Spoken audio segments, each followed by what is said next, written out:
Hey, what's up, everyone? The name is Ismail, but you're gonna know me as Ish. This is my first official vlog on my channel that I like to call Friendly Fire.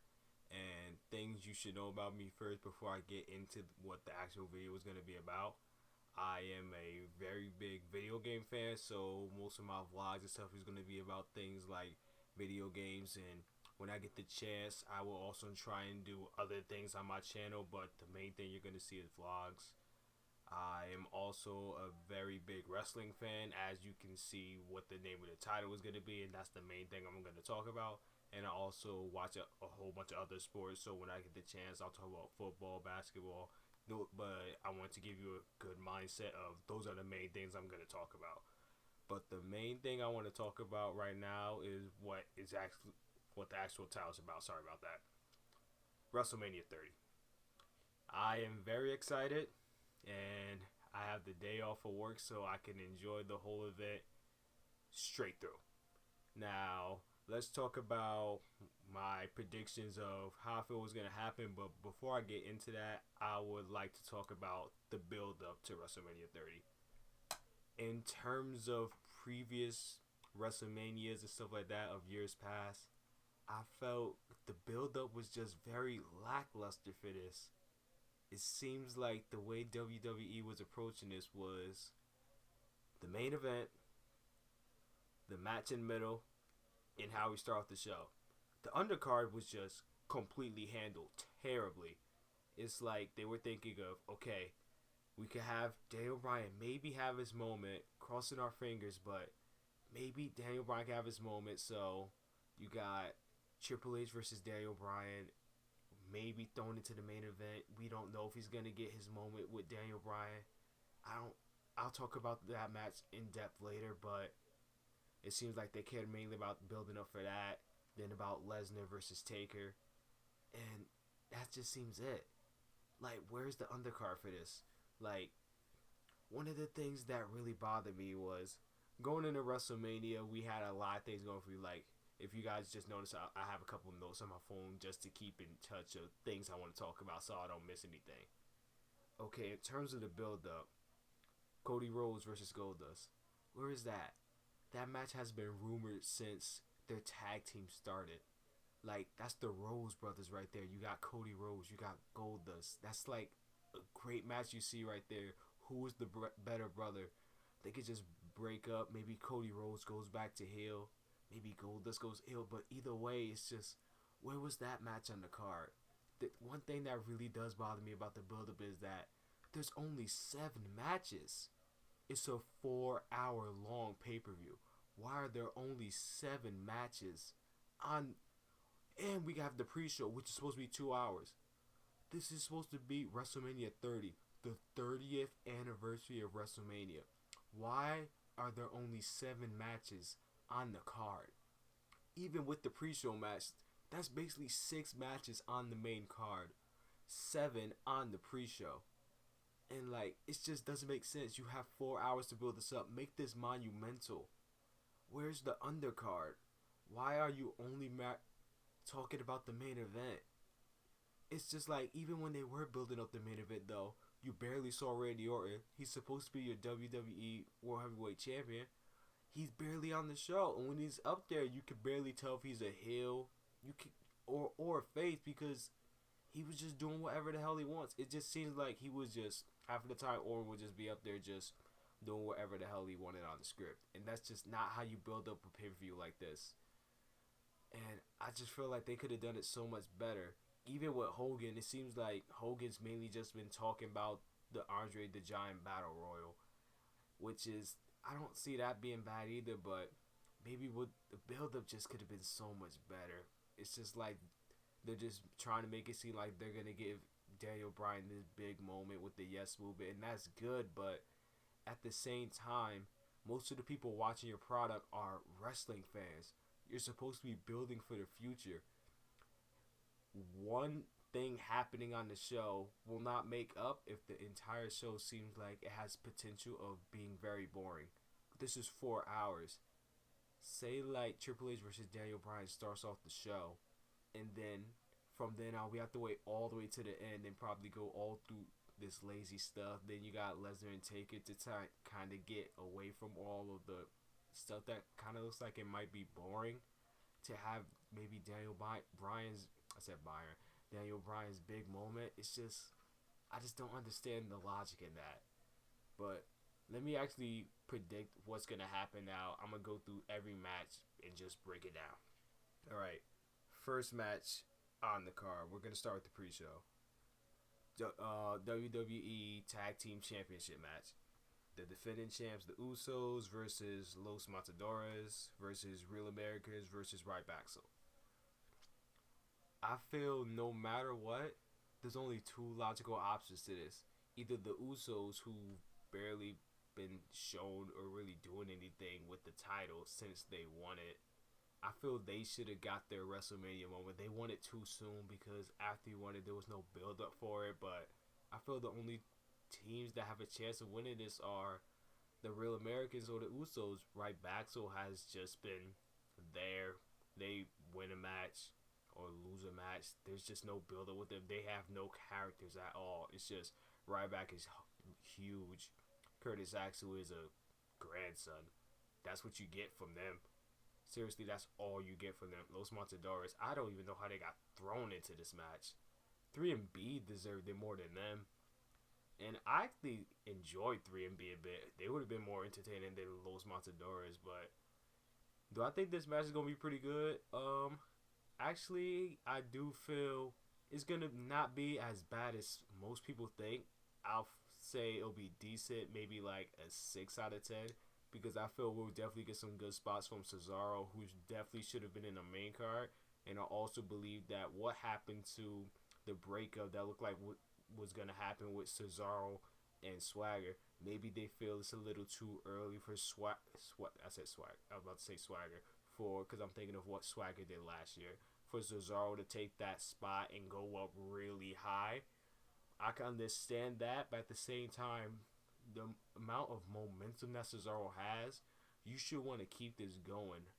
Put him at least on the main card. He doesn't have to be in the main event, but don't put him on the pre-show because most people don't watch the pre-show anyway. I'm going to watch it just because I'm a big wrestling fan and I just want to spend the whole day just going over Mania, but you have to put someone who's as over as Cesaro on the main card. He definitely deserves it.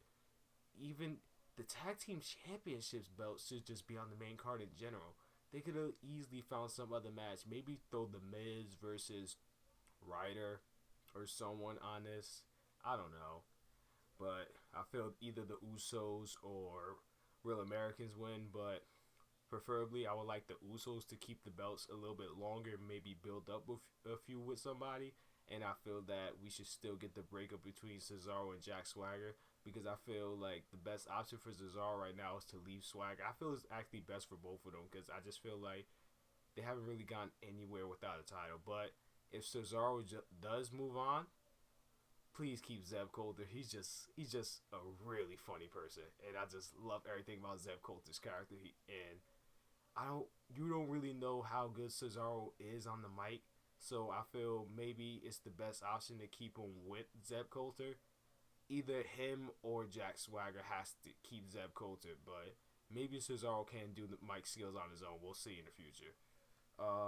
Next match. We have we're going to talk about the Andre the Giant Battle Royal. Now, I like the concept of this match. I just feel the problem with this is that where's the incentive? There's really no stipulation to really care about the outcome because the person who wins doesn't get anything like a title shot for some belt, maybe one of the undercard belts or anything like that. It's just you win, you get a trophy, and that's really it.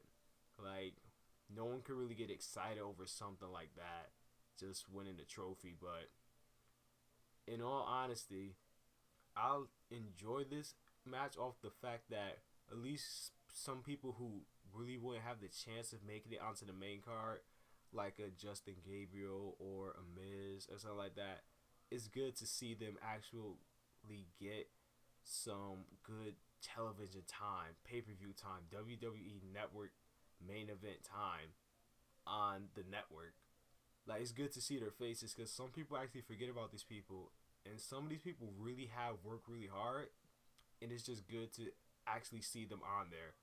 I just don't like the fact that some people like Biggie Langston are in this because I feel he should have defended his title on the card, like just in a real one-on-one match to show what he can do.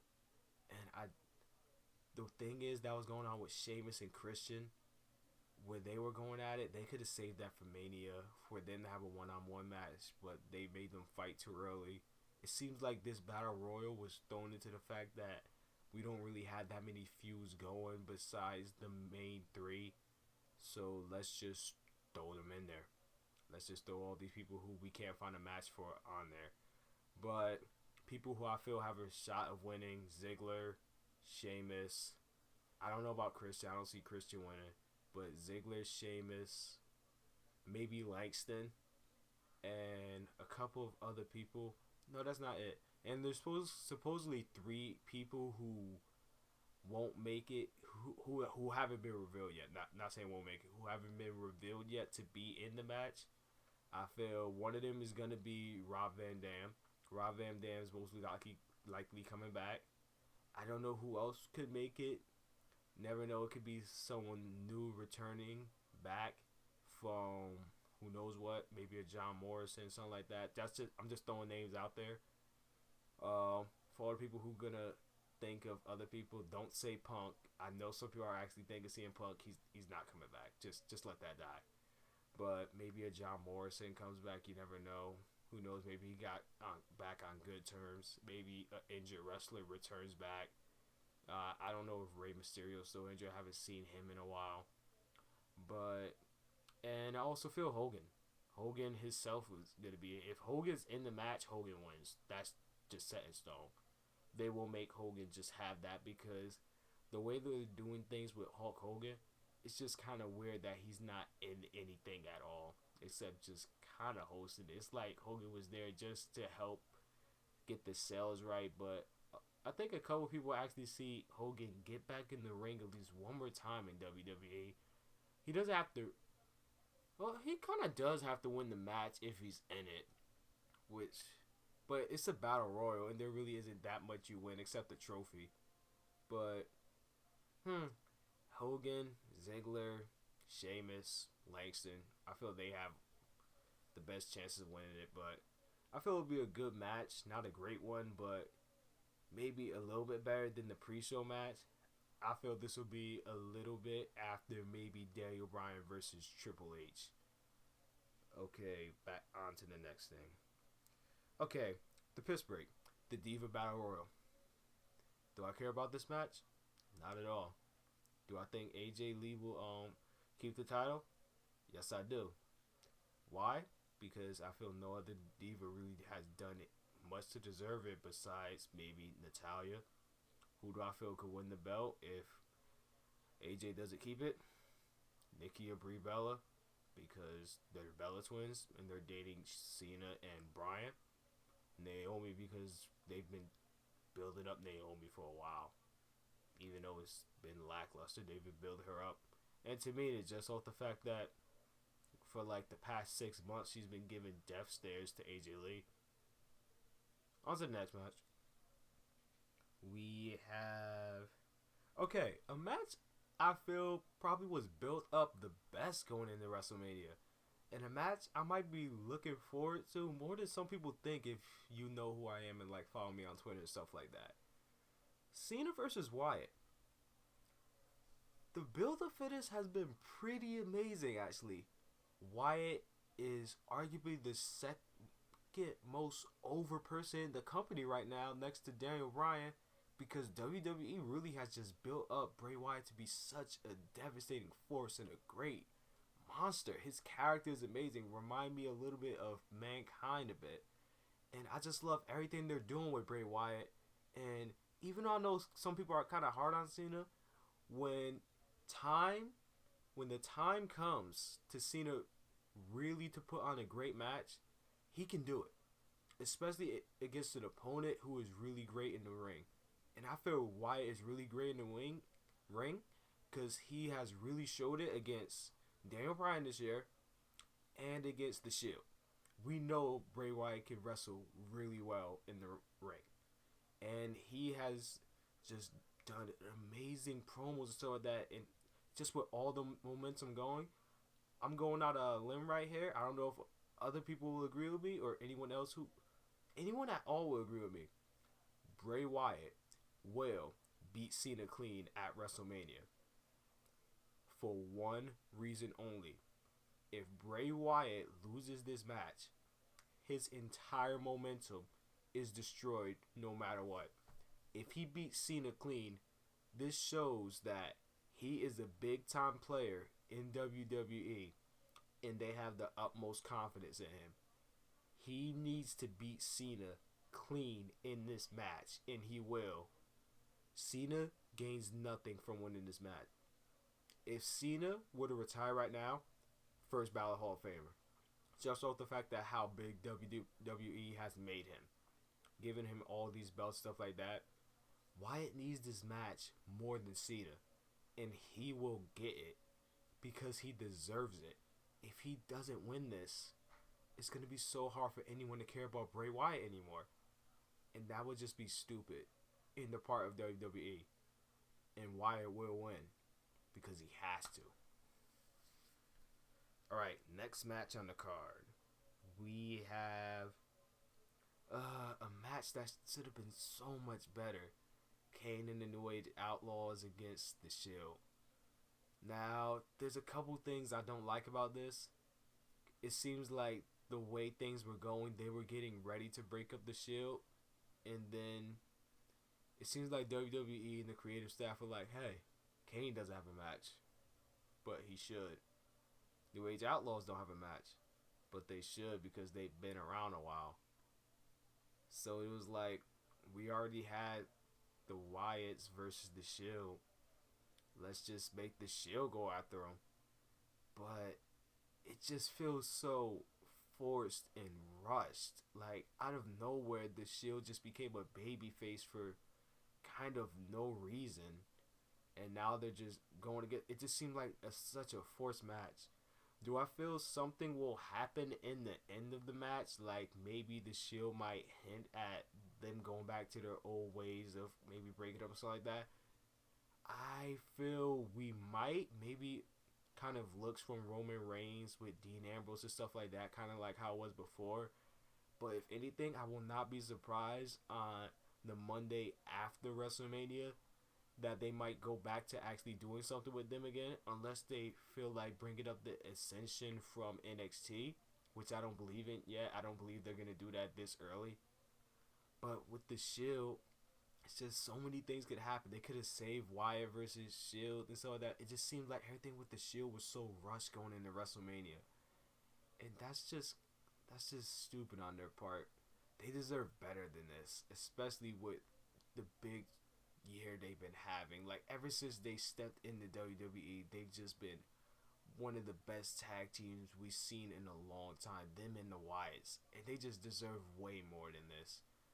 I feel the Shield will win this match, but in the end, is anyone really going to care? We're going to care more about the ending than we will about the match that's actually going on, because it's probably going to be a dull and really slow match. Kane's probably going to get on the offensive a little bit and slow things down. New Age Outlaws, they're still good, but they're not great like they used to be. It's just going to be a decent match. That's the problem with this card, it looks like. It's just going to be a bunch of decent matches. Then you got Cena versus Wyatt, which will probably be maybe 9 out of 10 great, with a really good finish with Wyatt going over. And the Shield deserved to have a big match like this, and they just didn't get it. Maybe next time. Maybe on Raw. We'll see. Alright. Next match on the card. Now we can talk about the thing that matters the most. Daniel Bryan versus Triple H. This match has to start WrestleMania no matter what. Oh, wait. I haven't talked. One thing I did skip. Lesnar versus... Yeah, sorry about that. I forgot about Lesnar versus Taker. Before I get to the other things. Lesnar versus Taker.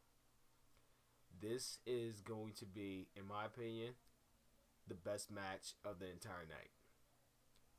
The way WWE has really built up Brock Lesnar, he has just been exactly what Paul Heyman says about him and what everyone else says about him. A fucking beast. He's just dominating everything. They're just making him look so brutal. The way he's just tearing through opponents. The way he tore through Punk. The way he tore through Mark Henry and Big Show. He's just looked dominant everywhere. And he finally got the upper hand. I'm about to say upper hand on Undertaker on Raw. And it's just like, you want to believe that Lesnar can win, even though he shouldn't win. They've given us enough incentive to actually believe that he can win.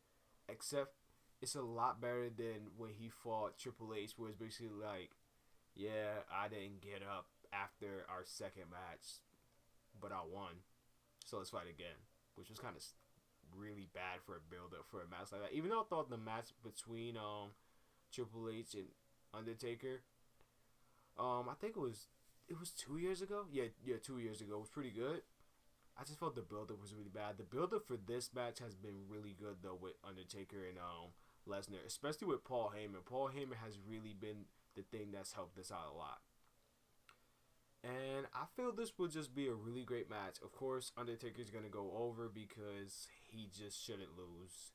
Especially, like, not to Lesnar. And it won't really kill anyone's momentum at all what's going to happen in this match. Because Taker's going to take the year off until WrestleMania 31. And Lesnar's most likely going to go on to do bigger and better things. But I feel this is going to be a really, really great match. It could go down as a maybe one of the, I feel this has potential of being one of the best Mania matches ever if they really do it right. But they have to make Lesnar look pretty dominant in the match. Not just massacre Undertaker, but push him to the limit. Like, really sell it just well. And I feel this will be a really great match. Alright, now let's talk about Daniel Bryan versus Triple H. Like I said before, this has to start the card. Because this is the thing that mainly everyone who is purchasing the WWE Network for and the pay-per-view is looking forward to see if Daniel Bryan gets that big moment. I feel Daniel Bryan will win this match and go on to the main event. The reason this match has to start WrestleMania is for the fact that you have to set the tone for how the night is going to go. So, like, if Triple H wins, we know that, hey, we don't have to really, like, get too excited. We know that it's going to be a WWE type of night. They're going to prove to us that, hey, we're going to do things our way, and you're going to have to deal with it. And as wrestling fans and WWE fans, this will really show how we actually feel about this. Are we going to let WWE do whatever they want, or are we going to do something about it? But the smart thing, and the thing I feel they will do, is let Daniel Bryan go over. They've built this up since SummerSlam. From the looks of it, for Daniel Bryan to have that big WrestleMania moment, this could be history in the making. They have to let Daniel Bryan win. Beat Triple H, and then go on to the main event and beat Batista and Randy Orton. He doesn't even have to beat them clean. He just has to win the belt, and everyone will be satisfied. And that's the main thing everyone's waiting for on this card. Do I feel all of these matches will be good? I feel Triple H and Daniel Bryan will be great. I do kind of think Triple H is still an overrated wrestler, but that's more on the promos, the mic stuff, things like that. I feel Triple H has, from the beginning of his career, got it done in the ring. And I feel he will against Daniel Bryan, and they're going to put on a hell of a match. It won't be better than Taker versus Lesnar, but it's going to be a great match. And we're not going to forget it, because we're not going to forget the moment when Daniel Bryan beats him and goes on to eventually become the WWE World Heavyweight Championship when he pins either Batista or Randy Orton. Or maybe makes them submit, you never know. But those are exactly my thoughts of how I feel about WrestleMania 30 and what I predict will happen. I feel it just could have been built up better. I don't feel it's going to be a great WrestleMania. I feel it's going to be a good one because some of the matches may surprise us a little bit. But I just feel like they could have done things a whole lot better. But Daniel Bryan will get his moment. Wyatt will beat Cena clean. And Taker will obviously go over against Lesnar. But it's going to be a hell of a match. This is Ish, and I'm signing off. I'm going to leave my links to my Twitter in the description box below. So if you want to follow me and maybe hit me up about things you would like me to talk about, I pay attention to all things wrestling, all things basketball, all things football, and anything that involves games at all. This is Peace from a Rockets fan, a New York Giants fan, a video game fan, and a die-hard wrestling fan. See you guys later.